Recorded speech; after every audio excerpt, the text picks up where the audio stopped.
Okay class, number 16 sa ating reviewer. Find the critical value for two-tailed test with alpha level of 0.05. So, kung mapapansin nyo, ang given lang dito, two-tailed saka 0.05. At tingnan nyo yung choices. Kasi mapapatanong ka dyan kung ano yung hinahanap dito. C critical ba o T critical?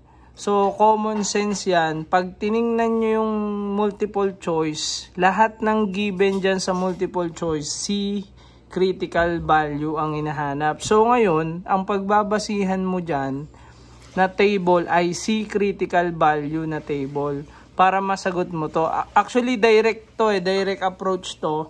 Pupunta ka lang sa table natin.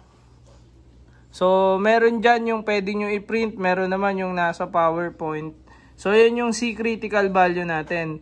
Ang sabi doon, ang given natin ay two-tailed test. Kung mapapansin nyo, ito yung two-tailed test.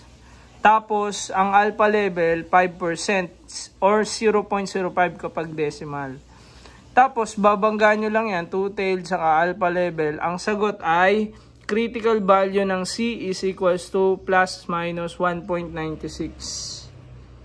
Then, balik tayo dun sa multiple choice. Kaya ang ating sagot, C critical value is 1.96. So, therefore, letter D ang ating final answer dyan.